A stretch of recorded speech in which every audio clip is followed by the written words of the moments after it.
Hello everyone, welcome to acumen. देखिए, last video में मैंने आपको बताया था कि GWSSB की क्लास 1 की एंड क्लास 2 के वैकेंसीज आ चुकी हैं। इवन उनके एग्जाम फॉर्म भरने की भी डेट आ चुकी है। तो फटाफट से जरा एग्जाम फॉर्म सबके साथ फिल कर दीजिए। आज आपके लिए इस वीडियो में क्या लेके आया हूं उस पर थोड़ा चर्चा करते हैं। लास्ट तक वीडियो को देखिएगा, आपके लिए काम का है, क्यों काम का है, आपको पता चलेगा कौन सा सब्जेक्ट इंपॉर्टेंट है GWSSB के लिए, ठीक, कितना पढ़ना चाहिए, क्या पढ़ना चाहिए, क्या कट ऑफ है, ये सब लेके आया हूं इस पूरे वीडियो में। तो आज क्या क्या डील करने वाले हैं, सिलेबस क्या है पेपर का, ठीक है, वेटेज कितना है सर सब्जेक्ट्स का, यहाँ पे इंडिविजुअल वेटेज, ठीक है, technical and non tech both, फिर कौन कौन सी बुक्स रेफर करनी चाहिए सर, यहाँ पे सर कट ऑफ कितना जाएगा GWSSB का, ठीक है। तो थोड़ा सा इनको देखते हैं ध्यान से इन चीजों को, ठीक है। जो लास्ट ईयर कट ऑफ रहा था उसी से रिलेट करके इस बार कट ऑफ मैंने बनाए हैं, देखते हैं कितना कट ऑफ जाता है, ठीक है। तो स्टार्ट करते हैं इस वीडियो को without wasting any more time. सबसे पहले बात करते हैं सिलेबस से कि सर इस पेपर में सिलेबस क्या है, सर इस पेपर का सिलेबस क्या है। आइए सिलेबस से बात करते हैं। देखिए, अगर मैं सिलेबस की बात करता हूं, सबसे पहला सब्जेक्ट है आपके लिए building material, one of the most important subjects in each competitive exam. अब ईच कॉम्पिटिटिव एग्जाम की बात करते हैं, कौन कौन से एग्जाम्स हो सकते हैं बेटा, यहाँ पे आपका GPSC का क्लास 1, क्लास 2, क्लास 3 के सारे डिपार्टमेंट के एग्जाम हो सकते हैं। जैसे रोड एंड बिल्डिंग हो गया आपका, ठीक है, नर्मदा एंड कल्चर हो गया, GWSSB हो गया, GPSSB हो गया, ठीक है। फर्दर जितने भी एग्जाम्स होंगे उन सब में building material one of the most important subject बन जाता है, even in SSC JEE also and RRB JEE also, okay. Now अगला है सॉलिड मैकेनिक्स। सॉलिड मैकेनिक्स इसको हम लोग स्ट्रेंथ ऑफ मटेरियल के नाम से भी जानते हैं। ये भी काफी इंपॉर्टेंट सब्जेक्ट है हर एग्जाम के पॉइंट ऑफ व्यू से। काफी बच्चों का ये वीक होता है, बट ज्यादा टफ पूछता नहीं है इन एग्जाम्स में, थोड़ा सा रिलेटिवली इजी पूछता है as compare to engineering services, as compare to GATE, okay. अगला आता है स्ट्रक्चरल एनालिसिस। काफी बच्चों को दिक्कत होती है इसमें, इसको थ्योरी ऑफ स्ट्रक्चर के नाम से भी जाना जाता है। यहाँ पे काफी चीजें ऐसी जो बच्चों को ऐसा लगता है यार मुझसे तो कभी बनेगा ही नहीं, जैसे मूवमेंट डिस्ट्रीब्यूशन मेथड हो गया, कभी बन ही नहीं सकता सर मुझसे। इन्फ्लुएंस आंसर कभी बना ही नहीं पाऊंगा मैं तो। इनडिटरमिनेसी सर जितने बार फाइंड किया उतने बार गलतियां होती हैं। तो ये एक बहुत इंपॉर्टेंट सब्जेक्ट होता है, किसके हिसाब से, आइदर इन प्रिलिमिनरी एग्जाम के हिसाब से या मेंस के एग्जाम के हिसाब से भी, ओके। नाउ अगला सब्जेक्ट है design of steel structure. Now one of the most important subject regarding the structures portion, ठीक है। अब अगर स्ट्रक्चर पोर्शन की बात करें तो एक स्ट्रक्चरल एनालिसिस हो गया, एक सॉलिड मैकेनिक्स हो गया, एक स्टील स्ट्रक्चर हो जाएगा, एक आपका RCC स्ट्रक्चर हो जाएगा। ये सारे के सारे इंपॉर्टेंट सब्जेक्ट्स होते हैं अगर आप स्ट्रक्चर के पॉइंट ऑफ व्यू से देखते हैं तो, ठीक है। तो थोड़ा सा इंपॉर्टेंट है, थोड़ा ध्यान से देखिएगा इसको, ठीक है। तो RCC भी इंपॉर्टेंट है आपके लिए। फिर अगला हो गया CPM। नाउ CPM एक बहुत इंपॉर्टेंट सब्जेक्ट इसलिए बन जाता है क्योंकि इसका डे टू डे लाइफ में काफी ज्यादा इंपॉर्टेंस है। क्योंकि आप कहीं भी किसी भी प्रोजेक्ट पे अगर आप वर्क करते हो तो प्रोजेक्ट मैनेजमेंट वहां पे एक इंपॉर्टेंट टूल बन जाता है उस प्रोजेक्ट को एक इकोनॉमिकल वे में रन करने के लिए, एक बहुत प्रॉपरली वेल मैनेज तरीके से उस पूरे प्रोजेक्ट को खत्म करने के लिए एक बहुत इंपॉर्टेंट सब्जेक्ट बनता है, कौन सा, CPM। नाउ इसी के अंदर आ जाता है आपका एस्टिमेशन कॉस्टिंग भी इसी के अंदर आ जाता है कि भैया किसी प्रोजेक्ट का एस्टिमेट लगाना है, ठीक है। अगर किसी ने एस्टिमेट दिया चेक करना है कि वो सही है कि नहीं है, ठीक है। ये पूरा पोर्शन इसी के अंदर आ जाता है। इवन इंजीनियरिंग इकोनॉमी भी इसी के अंदर आ जाती है, रेट एनालिसिस भी इसी के अंदर आएगा सब कुछ, ठीक है। तो एस्टिमेशन कॉस्टिंग का ही पार्ट है, बट मैंने आपको अलग अलग भी बता दिया उसको, ठीक है। अगला आता है building construction. Now building construction as such अलग से नहीं पढ़ाना चाहिए क्योंकि ये building material and building construction मिला के एक पूरा सब्जेक्ट बनता है, ठीक है। यहां अलग से लिख दिया है, बट ये कंबाइंडली एक ही सब्जेक्ट होता है, ओके। नाउ नेक्स्ट सब्जेक्ट जो आपके लिए इंपॉर्टेंट है बेटा, that is the fluid mechanics and hydro power. ये भी इंपॉर्टेंट सब्जेक्ट इसलिए बन जाता है क्योंकि काफी डिपार्टमेंट आपके ऐसे हैं जो किससे रिलेट करते हैं भैया, वाटर रिलेटेड सब्जेक्ट से रिलेट करते हैं, ठीक है। जिसके अंदर अगर आपने फ्लूइड छोड़ दिया ना तो फिर तो काम खत्म हो गया। और इसके अंदर भी हम खास बात करें तो छोटा सा पोर्शन दिख रहा है आपको इतना सा, that is the hydraulic machines and hydro power. इससे बहुत क्वेश्चन पूछता है, इससे भयंकर क्वेश्चन पूछता है। तो ये एक इंपॉर्टेंट सब्जेक्ट बन जाता है अगर आप एग्जामिनेशन पॉइंट ऑफ व्यू के हिसाब से बात करते हैं तो। ये सब सिलेबस है, कहां से उठाया है, GPSC की साइट से उठाया है, ठीक है। तो आपको भी आराम से मिल जाएगा, अब आपको ढूंढना पड़ेगा। मैं आपके लिए एक कोलैबोरेटिव वे में लेके आ गया हूं, आराम से आप देखिए और समझिए कौन कौन सब्जेक्ट इसके अंदर होते हैं। कई बच्चों को डाउट होता है ना सर ट्रांसपोर्टेशन है कि नहीं है, ठीक है, सर एनवायरमेंट है कि नहीं है, हाइड्रोलॉजी इरिगेशन है कि नहीं है, इसीलिए एक एक करके सारे सब्जेक्ट्स को आपको बता रहा हूं यहाँ पे। अगला आता है hydrology and water resource engineering, जिसको हम लोग इरिगेशन इंजीनियरिंग के नाम से भी जानते हैं। तो ये दोनों के दोनों इस एग्जाम का पार्ट है किसका, GWSSB का। अगर आप रोड एंड बिल्डिंग की बात करते हैं तो अपडेटेड सिलेबस में से हाइड्रोलॉजी इरिगेशन को रिमूव कर दिया गया है, ठीक है। तो R&B के लिए अलग है, GWSSB में ये इंक्लूड किया गया है, ओके। अगला आते हैं एनवायरमेंटल इंजीनियरिंग में। अब पहले ऐसा होता था भैया कि रोड एंड बिल्डिंग का एग्जाम हुआ तो एनवायरमेंटल इंजीनियरिंग हटा देते थे। अब कोई भी ऐसा एग्जाम है नहीं जिसमें एनवायरमेंटल इंजीनियरिंग को एक्सक्लूड किया हो, सारे के सारे एग्जाम्स में एनवायरमेंटल इंजीनियरिंग को इंक्लूड कर लिया गया है। आइदर वो आपका GWSS हो, वो रोड एंड बिल्डिंग हो, नर्मदा एंड कल्पसर हो, GMC हो, GMB हो, GPSS हो, जितने भी एग्जाम्स हैं सबके अंदर एनवायरमेंटल इंजीनियरिंग को इंक्लूड कर लिया गया। तो अब किसी का भी क्वेश्चन नहीं आना चाहिए सर एनवायरमेंटल इंजीनियरिंग इंक्लूडेड है या नहीं है, सब में इंक्लूड कर लिया गया है। ठीक है, अगला आता है जियो टेक्निकल इंजीनियरिंग, जिसको हम लोग सॉइल मैकेनिक्स के नाम से भी जानते हैं। ठीक है, जिसको हम लोग सॉइल मैकेनिक्स के नाम से भी जानते हैं। यहाँ पे जियो टेक्निकल भी पढ़ा जाता है, इसीलिए ज्यादा कंफ्यूज होने का नहीं। इसके अंदर आपको फाउंडेशन इंजीनियरिंग भी पढ़ना पड़ेगा, इंपॉर्टेंट सब्जेक्ट होता है। किसी भी कॉम्पिटिटिव एग्जाम में अगर आप जियो टेक छोड़ के चले गए हो तो आराम से 16-17% आप छोड़ के गए हो उस एग्जाम के हिसाब से। ठीक है, आराम से मतलब ये मिनिमम बता रहा हूँ, 16-17% आप छोड़ के गए हो अगर आप जियो टेक इंजीनियरिंग छोड़ के जाते हो तो। ठीक है, नाउ जो नेक्स्ट सब्जेक्ट इंपॉर्टेंट बनता है बेटा आपके लिए वो कौन सा है, surveying and geology. Now again surveying बहुत इंपॉर्टेंट सब्जेक्ट इसलिए क्योंकि एक्चुअल में आप इसको फील्ड पे यूज करते हैं, इसलिए एक इंपॉर्टेंट सब्जेक्ट बन जाता है। नाउ यहां से पूछने क्या वाला है, एंटायर सिलेबस यार, एंटायर सिलेबस कुछ भी हटाया नहीं गया है यहां से। जितना सिलेबस सर्वेइंग में हर एग्जाम में आता है उतना ही यहां पे भी रखा गया है, इंक्लूडिंग जियोलॉजी को भी। ठीक है, बेसिक जियोलॉजी भी पूछा जाएगा यहां से। फिर आता है ब्रिज इंजीनियरिंग, ट्रांसपोर्टेशन पूरा का पूरा एक्सक्लूड कर दिया गया सिलेबस में से, मैं भी आपको आगे बताऊंगा भी। सिर्फ और सिर्फ कितना पोर्शन रखा गया, ब्रिज इंजीनियरिंग का पोर्शन रखा गया यहां से, सिर्फ अब से ब्रिज इंजीनियरिंग से क्वेश्चन पूछा जाएगा। तो पूरा एंटायर ट्रांसपोर्टेशन नहीं आना है यहाँ पे, जैसे कि रोड एंड बिल्डिंग में पूरा ट्रांसपोर्टेशन आना है, बट यहाँ पे ट्रांसपोर्टेशन को छोड़ के सिर्फ और सिर्फ ब्रिज इंजीनियरिंग पूछा गया है यहाँ पे। ठीक है, अगला आता भैया जो आपके यहाँ पे इंपॉर्टेंट मॉन्यूमेंट्स हो गए, हेरिटेज स्ट्रक्चर्स हो गए, इन सब के बारे में डिटेलिंग पूछी गई है, और जो current trend and recent advancement चल रहे हैं इन अबव फील्ड्स में वो भी पूछ सकता है। इन दोनों को देने का मतलब क्या है, वो आपसे कुछ भी क्वेश्चन पूछ सकता है भाई रिलेटेड टू इंजीनियरिंग पर्पज। जैसे कि स्टैचू ऑफ यूनिटी की हाइट कितनी है, जो आपका सरदार सरोवर डैम है ये डैम कौन से रिवर पे कंस्ट्रक्ट हुआ है, इसका कैचमेंट एरिया कितना है, इसका इरिगेटेड एरिया कितना है, तो ये सब आपसे पूछ सकता है। ठीक है, अगर आपको ये वाला पोर्शन सिलेबस के अंदर इंक्लूड कर देता है तो ये तो बात हो गई भैया कि इसकी बेसिक सिलेबस की बात हो गई। आगे बढ़ते हैं। अब यार वैकेंसी किस किस की आई है GWSSB में, तो वैकेंसी आई है यहाँ पे क्लास 1 ऑफिसर की, क्लास 2 ऑफिसर की। ठीक है, तो इन दोनों का एग्जाम पैटर्न भी देख लेते हैं कि एग्जाम पैटर्न कैसा होगा। तो जब क्लास 1 का एग्जाम पैटर्न हम देखते हैं, जब हम क्लास 1 का एग्जाम पैटर्न देखते हैं तो कैसा दिखता है सर, लाइक दिस। अगर हम क्लास 1 का एग्जाम पैटर्न देख रहे हैं, सबसे पहले ऑब्जेक्टिव एग्जाम होगा, जिसको हम लोग प्रिलिमिनरी एग्जाम भी कहते हैं, पूरा ऑब्जेक्टिव होगा। ठीक है, जनरल स्टडीज आएगा 100 मार्क्स का, फिर आपका आएगा इंजीनियरिंग एप्टीट्यूड 100 मार्क्स का, फिर आपका आएगा सिविल इंजीनियरिंग 300 मार्क्स का। नाउ यहां से जो आपने 500 मार्क्स उठाए ना बेटा, ये आपकी सिर्फ वैलिडिटी रख देंगे किसके लिए, मेंस एग्जाम के लिए, यानी आपको वैलिड कर देंगे मेंस एग्जाम के लिए, आप मेंस एग्जाम जा सकते हैं देने। इसके अलावा इसका कोई और यूज नहीं है। अब आता है आपका मेंस का एग्जाम, तो मेंस एग्जाम पूरा का पूरा डिस्क्रिप्टिव होगा।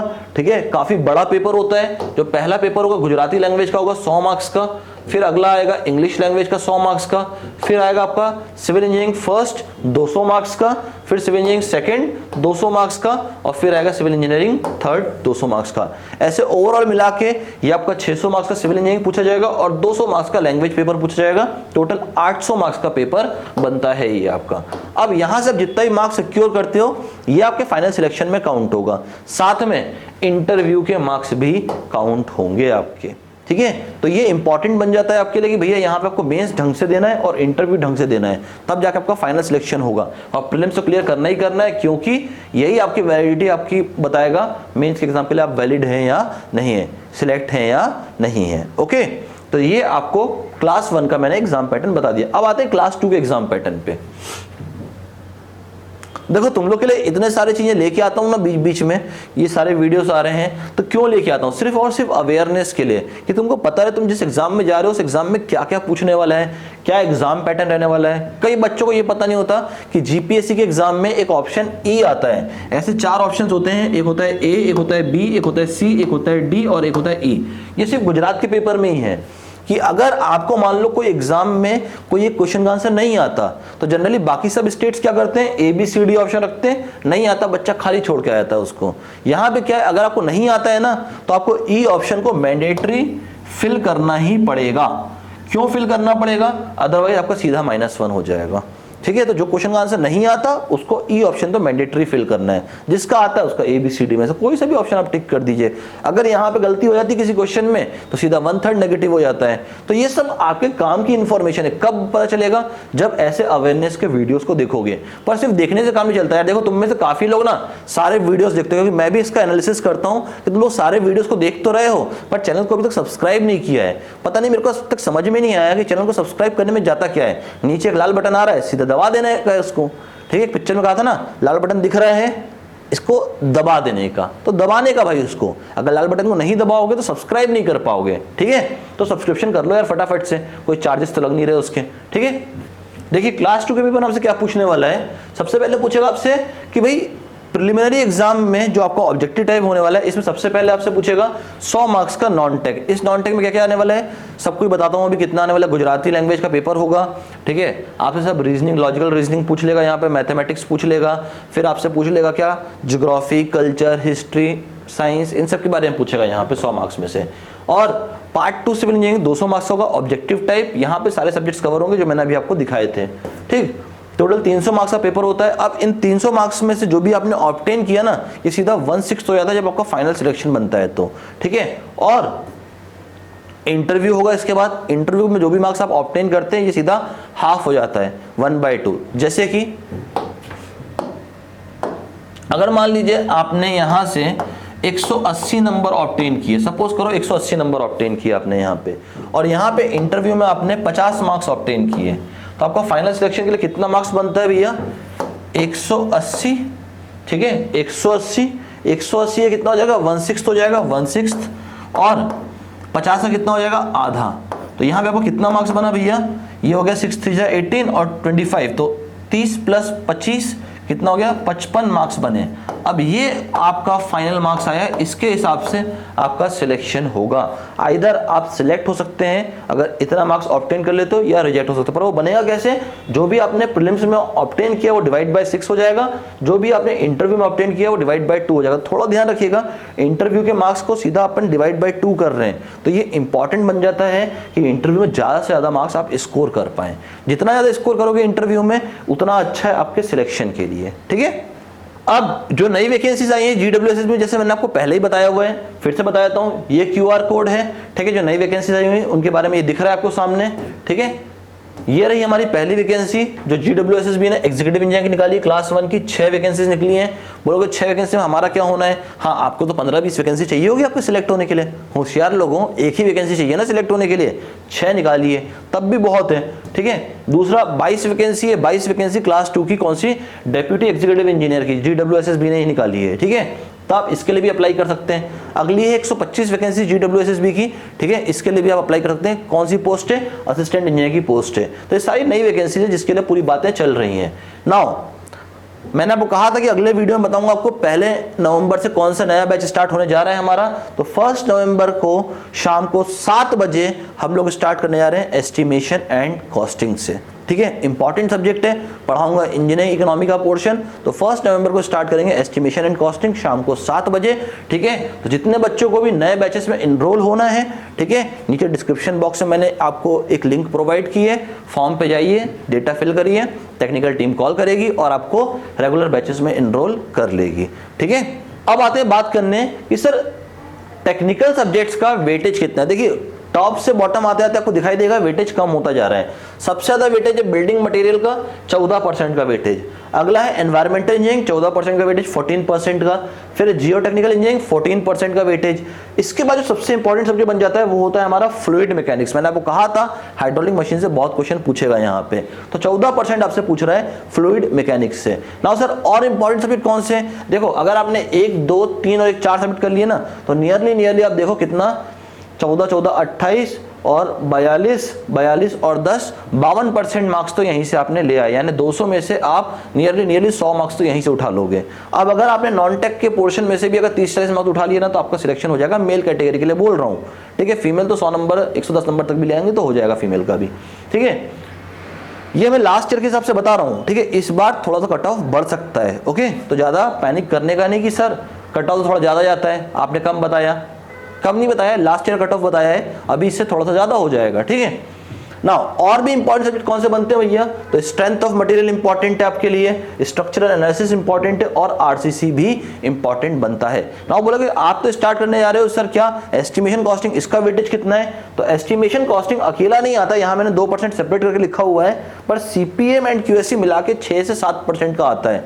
7% मतलब समझ रहे हो कितना हो गया, 7 to the 14, सीधे 14 क्वेश्चन मिलेंगे आपको, सीधे 14 क्वेश्चन मिलने वाले हैं फ्रॉम द टेक्निकल पोर्शन। अब अगर आपको 14 क्वेश्चन यहां से मिलने वाले तो आपको गारंटी है 3 से 4 क्वेश्चन आपको एस्टिमेशन कॉस्टिंग से मिलेगा। अब 3 से 4 क्वेश्चन अगर एस्टिमेशन कॉस्टिंग से मिलने वाला है यानी 4 मार्क्स सॉलिड आपको गेन करने। अब 4 मार्क्स का सॉलिड कितने दिन में गेन कर लोगे, मात्र 1 दिन में, मात्र 1 दिन में, ठीक है। तो वो आपको पढ़ाने जा रहा हूं कहां पे, 1 नवंबर से। बाकी सब्जेक्ट भी इंपॉर्टेंट है, बाकियों का भी वेटेज सबके सामने लिखा हुआ है, तो ये आप आराम से देख सकते हैं। ओके, नाउ अगले सब्जेक्ट आते हैं बेटा हमारे कौन से, नॉन टेक्निकल सब्जेक्ट। अब नॉन टेक्निकल सब्जेक्ट में अगर आप देखते हो तो history, geography, constitution, maths, current affair, science, economics, culture, इन सब का परसेंटेज भी दिया हुआ है। कोई बोलता है सर मेरे को इतना सब नहीं बनता, मुझे लिमिटेड चीजें बताओ, तो मैं बोलता हूँ हिस्ट्री, ज्योग्राफी, कॉन्स्टिट्यूशन पढ़ के चले जाओ। कोई बोलता है सर मुझे हिस्ट्री समझ में नहीं आती, मैं कहता हूँ छोड़ दो, एक काम करो ज्योग्राफी, कॉन्स्टिट्यूशन, मैथ्स कर लो और थोड़ा करंट अफेयर कर लेना। बोलता है करंट अफेयर कभी याद ही नहीं होता, मैं कहा छोड़ो सिंपल साइंस कर लो। बोला साइंस भी याद नहीं रहती, मैंने कहा इकोनॉमिक्स तो याद रहेगा, इतना तो करना ही पड़ेगा भाई, इतना करने पड़ेगा। 3 से 4 सब्जेक्ट आप इन 8 सब्जेक्ट में से करके जाते हैं ना, तो भी आपका सॉलिड पेपर क्लियर हो सकता है। ओके, नाउ अब आती है बात कि सर थ्योरी बुक्स कौन सी रेफर करें, थ्योरी बुक्स। तो देखो थ्योरी बुक्स को अगर आपको रेफर करना है तो आपके पास बहुत सारे बुक्स का ऑप्शन होता है, ठीक है। आपने अपने इंजीनियरिंग समय में भी पढ़ा होगा, अलग अलग सब्जेक्ट की अलग अलग इतनी मोटी मोटी बुक्स आती हैं। मैं फिर से नहीं बताऊंगा कि इतनी मोटी बुक्स को आपको यूज़ नहीं करना है, क्योंकि आपको पीएचडी नहीं करना, आपको पेपर क्लियर करना है। सिलेक्टेड कंटेंट मिलेगा तो आप जल्दी क्लियर हो सकते हो। अब सिलेक्टेड में भी कोई अगर आपको हैंड रिटन मटेरियल दे रहा है तो वो आपके लिए बेकार है। ये सब मैं पिछले वीडियो में बता चुका हूँ आपको क्यों बेकार है, इन सब के बारे में हम बात कर चुके हैं, ज़्यादा बात नहीं करेंगे। अब अगर आप थ्योरी बुक यूज़ करना चाहते हैं इस पर्टिकुलर जीपीएससी के एग्जाम के लिए, तो these are our theory books, बहुत बढ़िया बुक है। आपको इन सब का डिटेल में डिस्क्रिप्शन बता चुका हूं पिछले वीडियो में, ठीक है। तो वहां से भी आप देख सकते हैं कि क्यों ये बुक्स अच्छी हैं, बट ये प्योरली बनाई गई है जीपीएससी के स्टूडेंट्स के लिए। ओके, नाउ अब बहुत लोगों का क्वेश्चन आता है sir previous year question bank कौन सा यूज करें, प्रीवियस ईयर क्वेश्चन बैंक, ठीक है। अब इतने बार बता चुका हूं ना इस क्वेश्चन का आंसर कि बच्चों को भी याद हो गया होगा। प्रीवियस ईयर कौन सा यूज करना है, हमको यूज करना है एक्यूमेन का जीपीएससी सिविल का प्रीवियस ईयर क्वेश्चन बैंक। कब तक का अपडेटेड है सर, करेंटली सितंबर तक के सारे एग्जाम्स का अपडेटेड है। पूरा अपडेटेड कंटेंट मिलेगा, कोई भी एग्जाम हो सारे एग्जाम से क्वेश्चन मिलेंगे, ईयर लिखा हुआ है और सब कुछ लिखा हुआ है, आपको पिछले वीडियो में लाइव दिखा चुका हूं अनबॉक्सिंग में, ठीक है। नाउ अब आते हैं कट ऑफ पे कि सर क्लास 1 में कट ऑफ कितना रहता है। तो क्लास 1 में कट ऑफ जो है प्रीलिम्स का out of 500 these are the cut off for general male and female category, ठीक है। ये पूरे के पूरे कट ऑफ है। अभी मेंस का रिजल्ट डिक्लेयर नहीं किया गया है, इसीलिए मेंस का कट ऑफ अभी लेके नहीं आया हूं, ठीक है। तो आपका जितना भी प्रीलिम्स का था वो कट ऑफ मैंने यहां बता दिया है। अगर आप मेल कैंडिडेट है जनरल कैटेगरी के 195 मार्क्स आउट ऑफ 500, थोड़ा सा बढ़ा लो 210 220 कर लो इस बार के लिए, ठीक है। फीमेल 136 था, इस बार 150 या 160 तक कर लीजिए आप फीमेल लोग, ठीक है, जनरल कैटेगरी में। बाकी EWS, SC BC, SC ST cut off थोड़ा कम होता हुआ जाएगा। ओके, नाउ क्लास 2 की बात करेंगे सर, क्लास 2 का कट ऑफ कितना रहता है। तो again last year cut off से बता रहा हूं, मेल कैटेगरी, ठीक है, जनरल में कितना कट ऑफ था, 116 नंबर हाईएस्ट गया है। इस बार कितना जाने वाला है, 140 नंबर तक पकड़ के चलो, 140 में आपका हो जाएगा, 140 से 145 के बीच में आपका हो जाएगा। फीमेल कैंडिडेट जनरल 98 मार्क्स पिछले बार कट ऑफ था, इस बार लगभग 120 नंबर तक आप पकड़ के चलिए अपना, इतना तो कट ऑफ जाने वाला है। 120 से 130 के बीच में कहीं ना कहीं वेरी करेगा, ठीक है। Now this is our official address. कोई अगर बड़ौदा का है और अगर हमारे यहाँ पे ऑफिस विजिट करना चाहता है, this is our official address, this is our contact number. Now further और भी कोई क्वेरी हो तो आप इन नंबरों में फोन करके पूछ सकते हैं, ठीक है, regarding the GPSC exam, regarding the upcoming vacancies जो और आने वाली है, सबसे पहले हम ही आपको बताते हैं हर बार, ठीक है। और अगर किसी को रेगुलर बैच में एनरोल करना है तो फटाफट से नीचे दिए गए डिस्क्रिप्शन बॉक्स में लिंक प्रोवाइड की हुई है, फॉर्म फिल करिए और फटाफट से 1 नवंबर के बैच के लिए ज्वाइन करिए, ठीक है। सीधे 1 नवंबर से स्टार्ट करने जा रहे हैं नया बैच, ठीक है। जिनको ये डाउट है कि सर मार्च तक पूरा कंप्लीट हो जाएगा syllabus, entire syllabus will gets completed up to March. Either आप टेक्निकल की बात करो या नॉन टेक की बात करो, पूरा सिलेबस कवर होगा, 110% श्योरिटी है, पूरा सिलेबस कवर होगा। स्टार्ट कब से होगा, 1 नवंबर से, ठीक है। फटाफट से डिस्काउंट एनरोल करो, जो पिछले वीडियो मैंने दिया हुआ है, ठीक है। जल्दी से एनरोल करिए, रेगुलर बैचेस में आपको काफी अच्छा डिस्काउंट मिल जाएगा, मैंने आपको बताया हुआ है अपने पिछले वीडियो में, ठीक है। तो जल्दी जल्दी एनरोल करो ताकि आप डिस्काउंट्स भी ले सको और साथ में रेगुलर बैच में एंटर भी हो सको। बाकी और भी खासियत है बैच में, क्या प्रोवाइड करते हैं, ठीक है, क्या क्या मिलने वाला है आपको, वो सब हम लोग लास्ट वीडियो में बात कर चुके हैं ऑलरेडी। तो अब यहाँ पे ज्यादा बात करने का कुछ बचता है नहीं है सच, ठीक है। करना क्या है, वीडियो को सब्सक्राइब कर लो, शेयर कर दो फटाफट से, लाइक कर दो, बेल बटन को हिट करो, सब्सक्राइब जरूर कर लो यार भाई, है ना। काफी बच्चे जो अभी भी सब्सक्राइब नहीं किए हुए हैं, ठीक है। देखो सब्सक्राइब करोगे तुम्हें ही नोटिफिकेशन जल्दी से मिल जाएगा और कोई इसका फायदा है नहीं, ठीक है। जल्दी से फटाफट से सब्सक्राइब कर लो। मिलते हैं नेक्स्ट वीडियो में, तब तक के लिए bye bye everyone and thanks for your